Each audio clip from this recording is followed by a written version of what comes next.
Looks to come inside and find one a goal and find the back of the net for Perth. And the Azzurri have come back from 2 goals down to tie it up. Cue the celebrations for the Azzurri.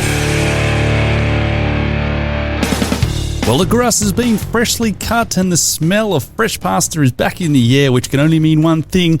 Football is back at the Perth San Siro. So is the Perth SC Podcast for another season. Each week we'll bring you the inside word on everything that is happening around the Perth Soccer Club, with interviews with players, coaches, officials, and even some passionate Azzurri supporters. A huge season to come and a chance for some early silverware as early as this weekend for the Perth SC women's side as they look to fight it out against Balcatta Etna this Friday night at the Sam Kerr Football Centre, of course, for the final of the NPL Women's Night Series for 2025. For the senior men, after a year of rebuilding and a somewhat competitive showing in the NPLWA Men's Night Series, they'll look to kick off their season in style this Saturday against Balcatta Etna right here at Dorrien Gardens. We'll preview those matches a little bit closer later on. A couple of great guests to kick us off for season 2025. A little bit later on, Federico Achilli will join us, of course, the defender for the senior men's side and assistant coach for the NPL women's side. But up next, we're going to be speaking to the big man on campus, President Jason Marocchi, to join us ahead of a big season. We'll be right back after this.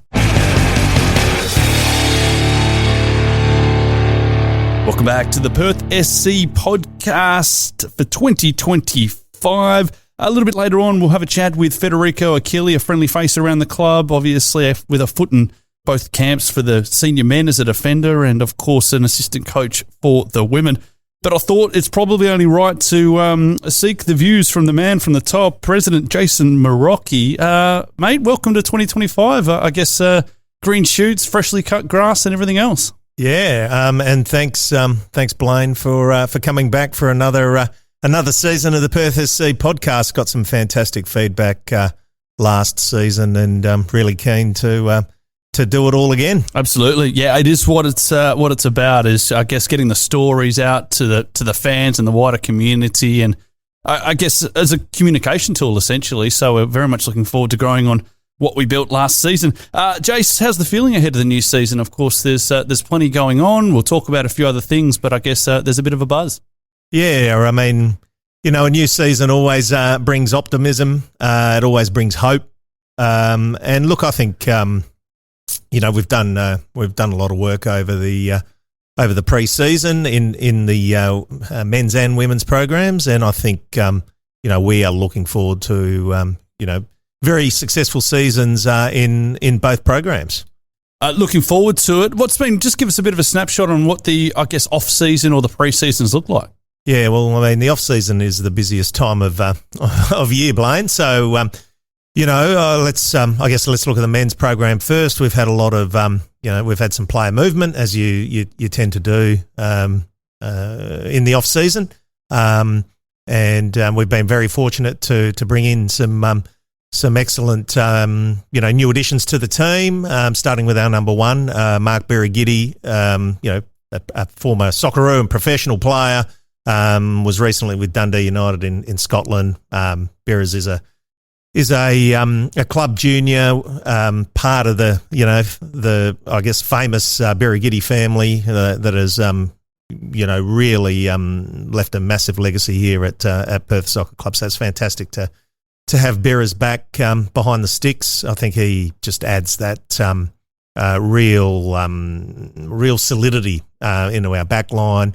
We've signed Curtis Mogg from New Zealand. Curtis, great guy, excellent defender who was part of the New Zealand youth setup and also the Wellington Phoenix Academy. Also was on Wellington's A-League list at some stage. So great signing. Sammy Riak in the middle of the park from Wollongong Wolves. He'll be a great addition.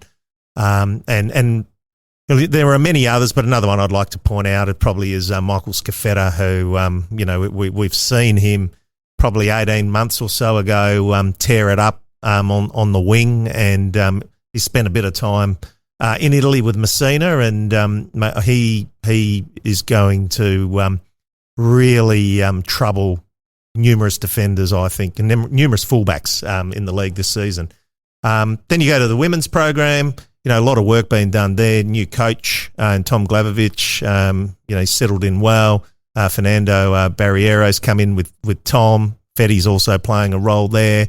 Some new faces, younger faces, with a lot of them coming across from the NTC with Tom. But early days, it's looking good there, and we're in a night series final tomorrow night. Against Balcatta. Being Friday, of course, no matter when you're listening. Yes, yep. So could be tonight if you're listening Friday morning.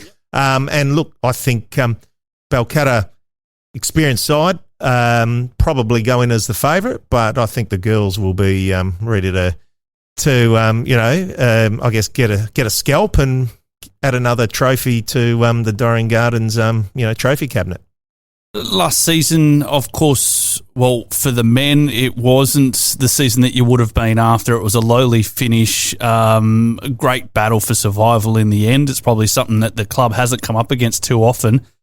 What's the expectations for, let's start with the men, for this season coming off the back of that? Yeah, well, I don't want to be crass, but last season was shithouse. Yep. And we got to do better.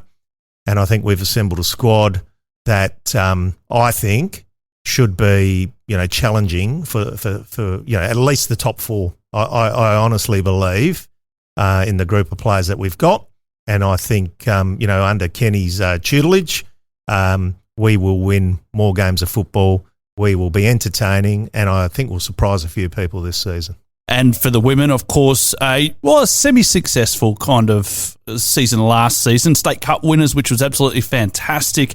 League a little bit further back, but, I mean, all in all, there has been some changes as well. You mentioned Tom to take over from Danielle Brogan, so a much younger side. What's the expectations for the women this year? I think, obviously the girls were very far from shithouse last season. I think they were flying the flag. I think they were excellent, and I was very, very proud of that program last year, particularly because we had so much change in the off season, and speaking very frankly, I think we thought we would really struggle in that program last season.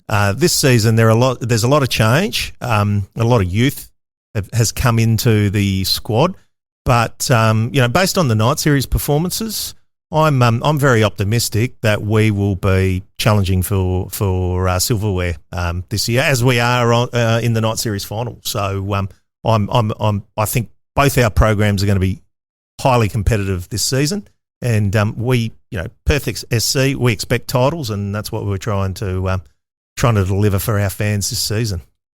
Off the field, the admin side and everything else, Jason, you mentioned it has been a busy off-season. It is always a busy off-season, but as far as the board and everything else, no huge changes in that direction? No, we have the same board as last year, except for resignation of one board member, Tanya Wilkinson, and I'd like to thank Tanya for the service that she's given our club over a number of years. Some board stability there, which is good. Look, it's really, really hard work, as it is in every club, off the field.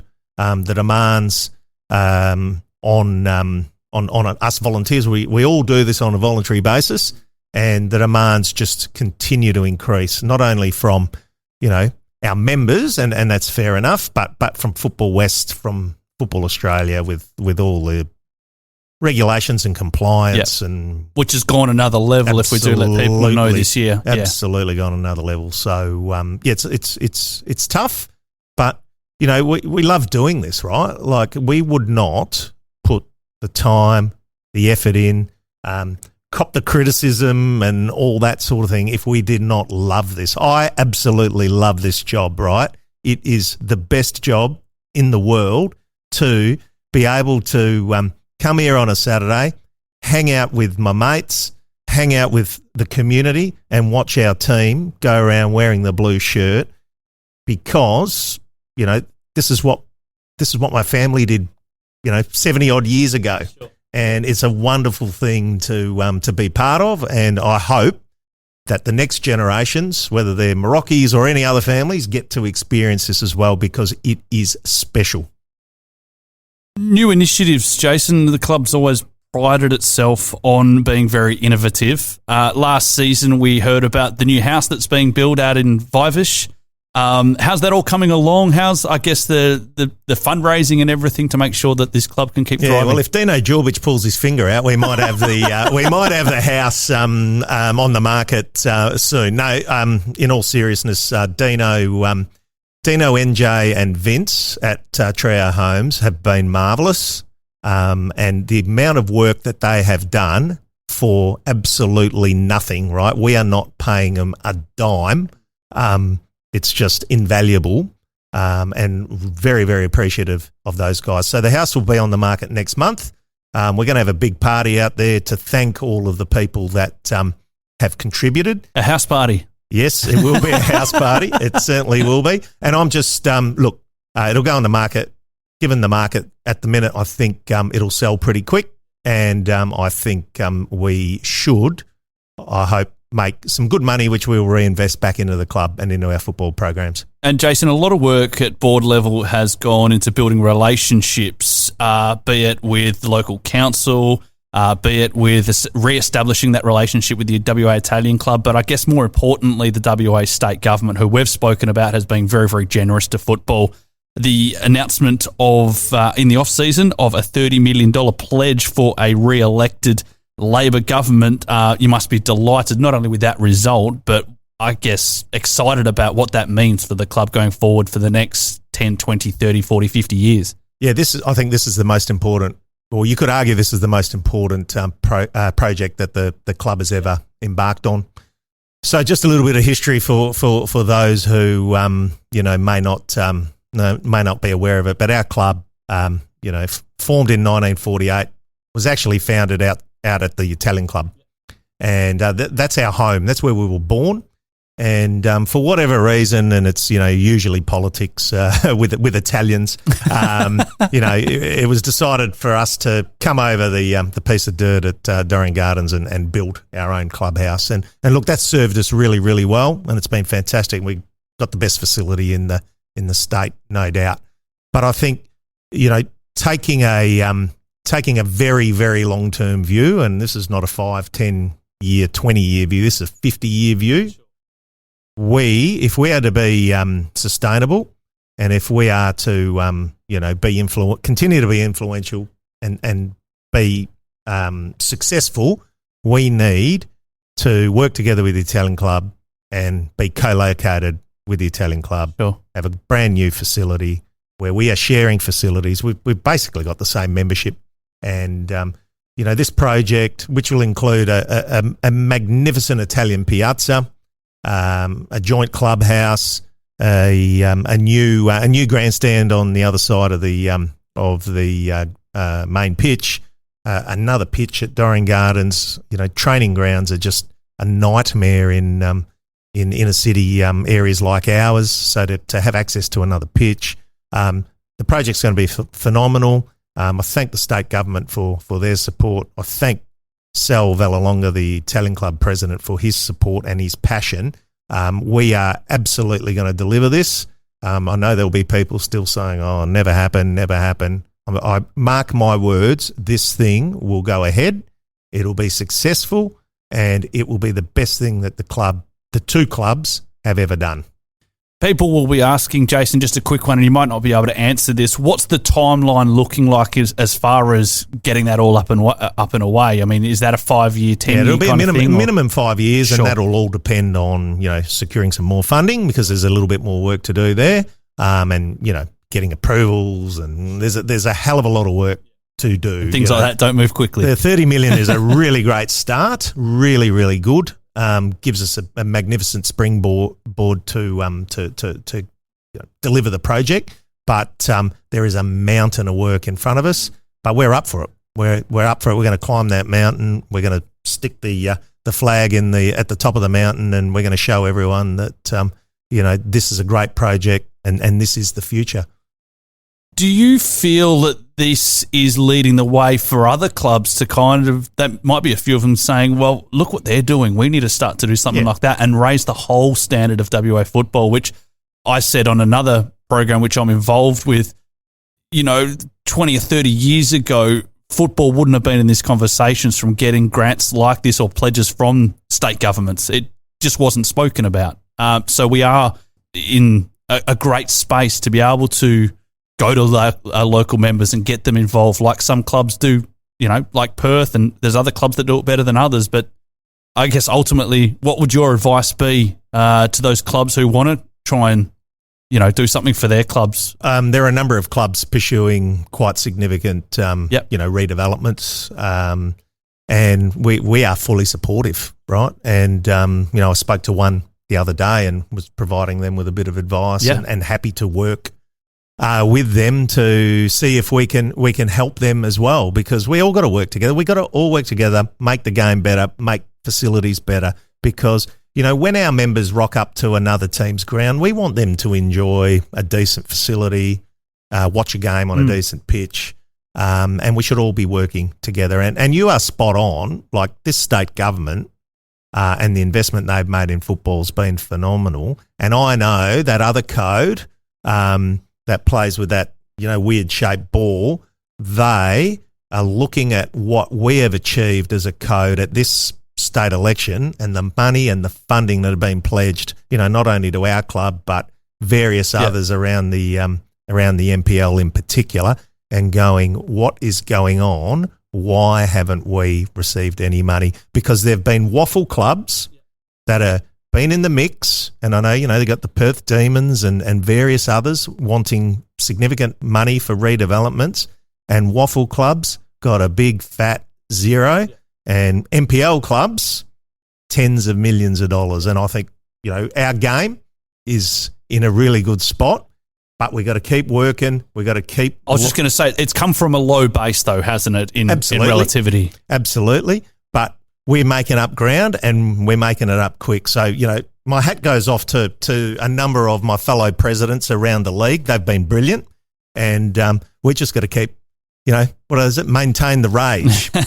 Maintain the rage. The rest of the season, you happy with the fixtures and the way it all kind of landed? Yeah, the fixtures have been good. So the men's game against Balcatta was supposed to be a Friday night kickoff. Unfortunately, Football West have scheduled the women's night series final on the same night. So we thought there was absolutely no way we were going to clash with that, particularly with us being in it. We tried to pitch, maybe have a double header at Dorrien Gardens, but I think that fell on pretty deaf ears at Football West. But no, look, I can't complain about the draw. First two games at home, which is good. We've got a tough patch in the middle of the season where I think we're away for 3 or 4 weeks. But overall the fixture draw has been good. And we're going to have several Friday night games. I think there's 5 or 6 of them. They'll be really good. They worked a treat last year, big crowds. The juniors got behind it, great atmosphere.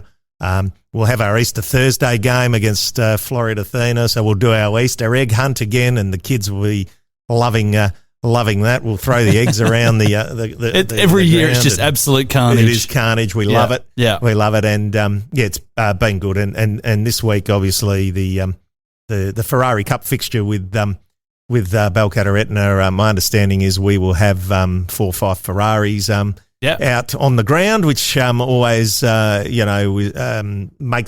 a bit of colour and excitement to a really good day. We got some great friends at Balcatta Etna, and we want to obviously beat them when we're on the park. But really good people, and I'm looking forward to seeing them here on Saturday. The NPL as a whole, who's your fancy to, I guess, be up there again and be those front runners? Is it someone like a Olympic Kingsway, or will there be another side, Jace?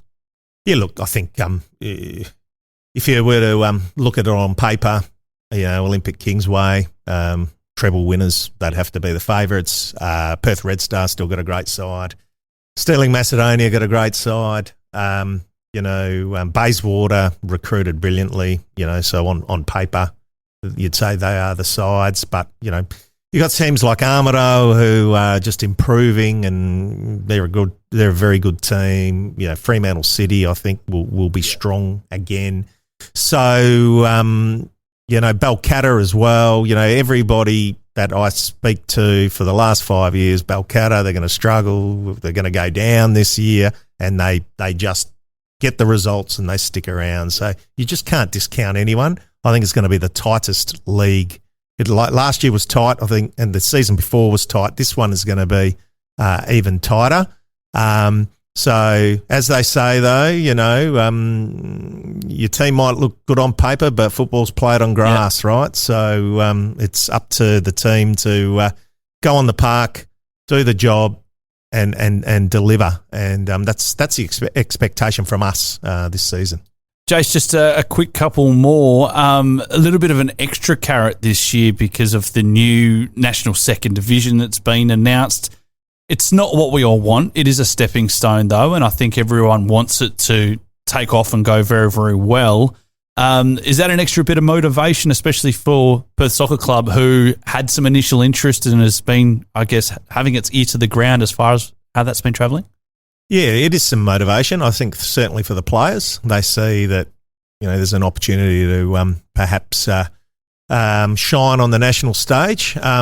Blaine, the way that the competition's been structured is very similar to the old NPL finals, which we've had, some success in knocking over some pretty decent, Eastern States competition. Heidelberg was the big one. I think in 2019 from memory, 18-19 from memory. So that will be exciting. There's still, I think, there's still a little bit of work to do there from the FA in terms of, us really understanding what it means to clubs, particularly from a financial perspective. Sure. Because, a minimum 3 trips over to the East Coast.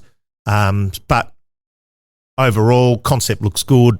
And I would be shocked if the team that, qualifies on merit by winning the league doesn't, take up that opportunity to represent Western Australia in that competition. And I guess looking a little bit more broadly, Preston and South Melbourne the other night, almost 10,000. Does that give you a little bit of spark about what could be even at an NPL level? Yeah, absolutely. I mean, hats off to Preston Lions. I think they are probably the benchmark in the NPL across Australia in terms of their fan engagement, their crowds, the passion of their community getting behind that team.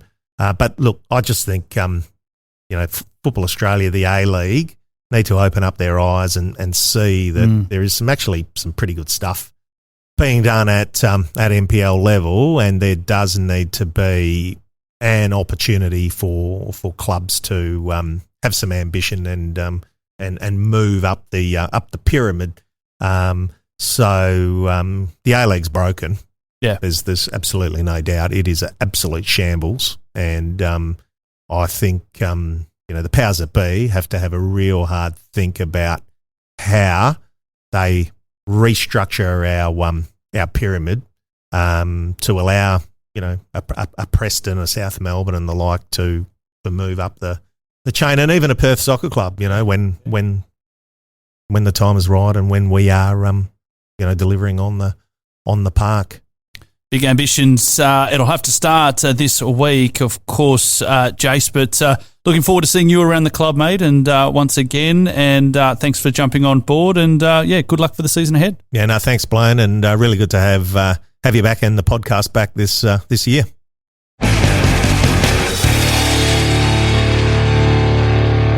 Welcome back to the Perth SC Podcast. Big thank you to Jason Marocchi, Club President, who joined us just before that little break. I thought we might get a man who's got, a foot in both camps as far as playing for the senior men's side, but also very, very close to the senior women's side as an assistant coach for the last couple of years. He will play under, will coach under Tom Glavovich this season as well. I'm speaking no other than Federico Achilli. Fedi, thanks for jumping back on, mate. I think you were our first guest we had on last season as well, mate, so you're repeating the role. Yeah, what's this now, the 4th, 5th time? Yeah, must be, mate. So, mate, how's things been ticking along? Let's start with the men's team. How's things been ticking along, and off-season, pre-season and night series? How have you seen it all? Yeah, obviously the boys have worked hard throughout the pre-season. Obviously we had the games in the night series. Unfortunate to fall just short of making the finals, but the boys have been working hard, and I think this week we'll truly see whether or not we're ready to compete for the top of the table.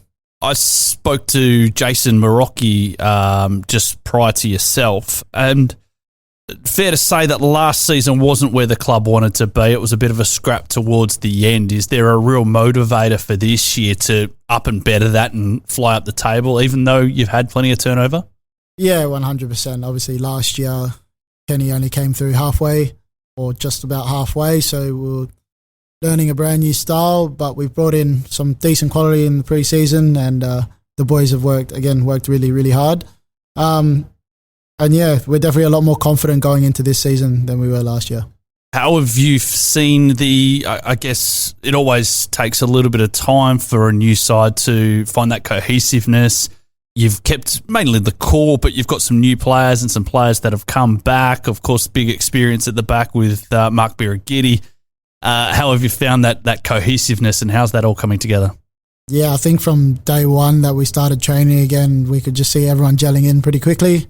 And then as we went on, everyone just, it was all laughs and all that in the change room, and everyone knew the standard from the get-go. And obviously some people have played under Kenny elsewhere and know what he expects, so they came in and they weren't in the darkness. They knew exactly what to bring, and they've brought that quality with them. And for yourself, looking to hold down that centre-back position again this year?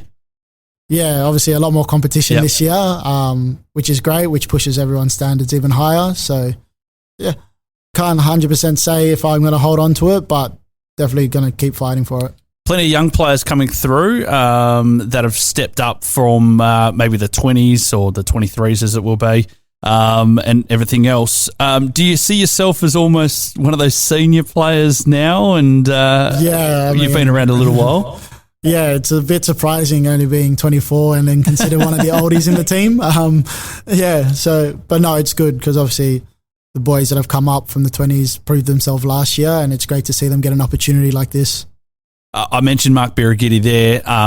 Mate, it must be fantastic to have someone of his experience, played for his country, played in Scotland, one of the biggest leagues in the world, A-League and everything else like that. I mean, to have him behind you must give you a wealth of confidence. Yeah, definitely. Obviously, last year we had quite a young team, and to bring someone like him with a lot of experience just helps. Loud, organised as well. Obviously, excellent ball player himself. It definitely helps having him behind you, someone who knows what they're doing. As far as the night series went, you said there it was a little bit disappointing to go out, the way that you did and just fall short of that going through to the final phase. How do you guys see the night series? There's a few conflicting kind of thoughts about it. Hey, it's just a pre-season competition. Or are you in the camp that, hey, there's a trophy up for grabs and we want to win as much as we can? Yeah, obviously it was a bit of a mix. Obviously, we want to be competitive. We wanted to win, bring obviously that competitiveness into us. But at the same time, we did try and get everyone as much game time as possible. They did treat it a bit like just a pre-season competition. And as far as your personal goals on the field for this year, I mean, what does that look like? Is it the stock standard, just playing as many minutes as you can? Yeah, that's it. Obviously, helping the team as much as possible. Obviously, compared to last year, we're all really determined to turn things around and bring this club back to the top. And obviously, getting as much minutes to help the team do so that's it, really. And your role with the Perth SC women, you've been in that role for a couple of seasons now. I think 3, maybe 4. Yeah, this would be my third now. Third year. You've seen some head coaches kind of come and go. You've been, really fortunate enough to play, to coach alongside Daniel Brogan, and now you'll get Tom Glavovich. How's that dynamic different this year, do you feel, with that change?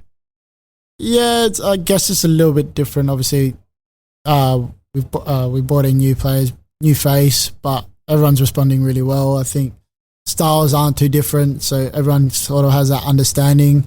But I think just brings new energy, and I think we can even better what we did last year as well with the women's. And you mentioned a similar style, but of course there's been a little bit of turnover as far as players, and great to see, I guess, players like Ella Lincoln step onto that next level and, make the A-League. But for you guys, that means replacing all those goals. And how do you feel that that's going to go this season?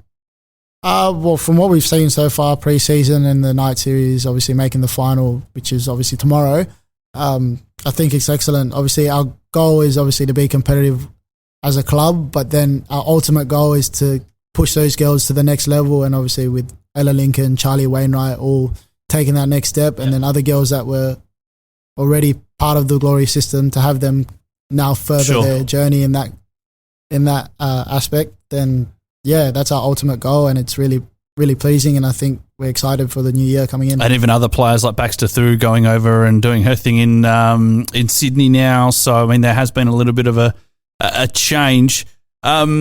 Being a defender yourself, how are you seeing that new look kind of back four? Of course, we've seen, Violet Longmore come in, Kim McCartney, of course, there, and a couple of other new faces as well. So how are you seeing that at the moment? Yeah, obviously, new girls coming in, bit of experience with Kim. But obviously, again, being pre-season and only really playing 3 games against teams you're going to play against, there's still a lot to learn. But I think we're confident that by the time the season starts, even tomorrow night in the final, we can really take the next step. Of course, Friday night taking on Balcatta Etna in the final of the NPLWA Women's Night Series. A couple of other players that I've been impressed with in the pre-season. One's Jess Flannery, who, of course, we know what she could do. Unfortunate season last year with injury.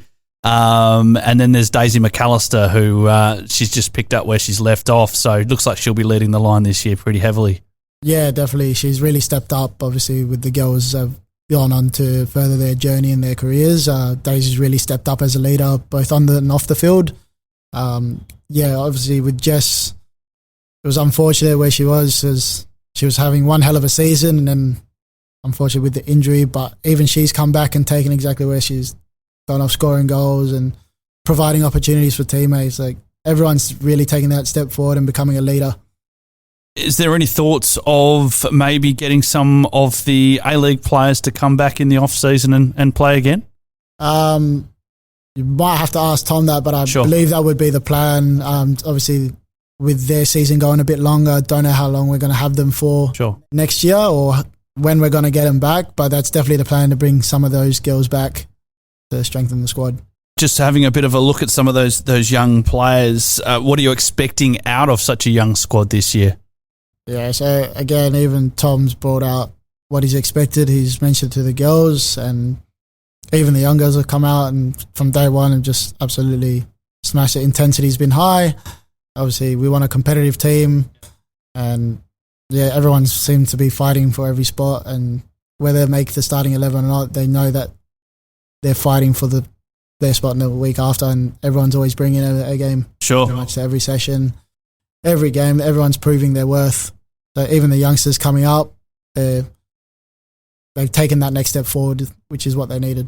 As far as the competition as a whole, it looks like a very different looking competition. There's some teams that have maybe fallen away, and some teams that are going to be a hell of a lot more competitive from what we've witnessed in the pre-season.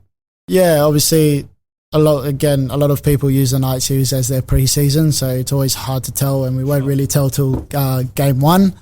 But looking at the results, I think it's definitely going to be, I would say, definitely a lot more competitive than it was the previous years. Obviously, some teams looking stronger, other teams not so much. But I think everyone's excited to see what's going to play out. Keeping your coaching hat on just for a quick second, Fed, as far as Friday night, up against Balcatta Etna, a huge chance for some early silverware this season, pick up from where you won the cup with the girls last year. What do you make of this Balcatta Etna side? Plenty of familiar faces, of course, plenty of, donned the Azzurri colours before. What do you make of them at the moment? And, of course, I think we've got to mention that you came off that 5-2 loss already in the night series. Yeah, obviously the 5-2, I think we walked away with that learning a lot more. But yeah, they're looking strong. We're going to have to be right on it from minute one. But if we believe and do what we do best, and I think we got a chance for sure. And as far as the senior men, they'll kick off the season on Saturday. That game has been moved from the Friday to the Saturday, so it's now a 3 p.m. Saturday kickoff. Have you managed to have a bit of a look at Balcatta, and what are you expecting?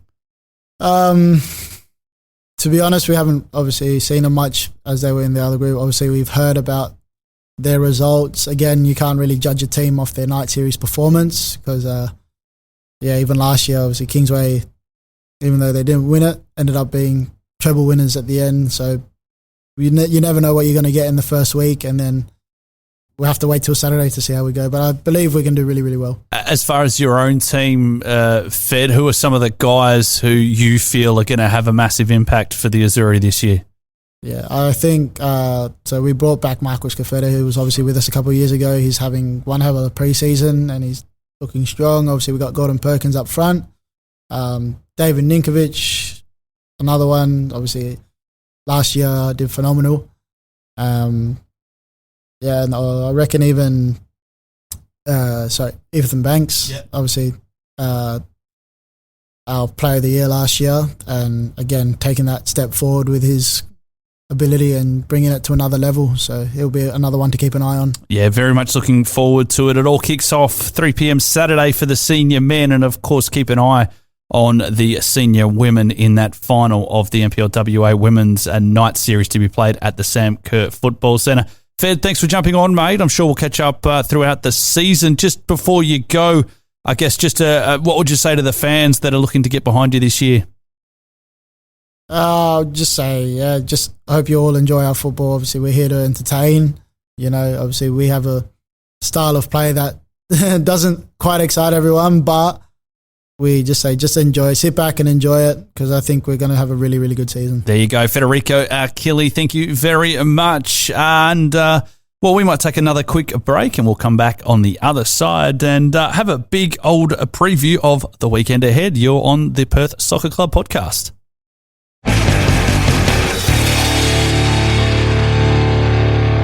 Just about set to wrap things up for another episode of the Perth Soccer Club podcast, the first for 2025. Great to be back on board and fantastic to be able to bring you all of the coverage.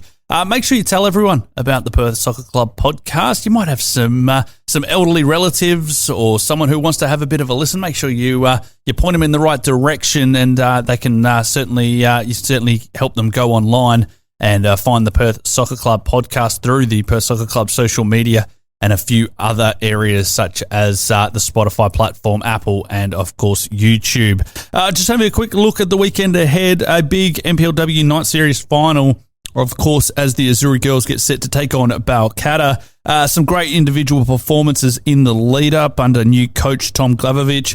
Dale Schroeder, of course, the new face in goal. She's been brilliant between the sticks.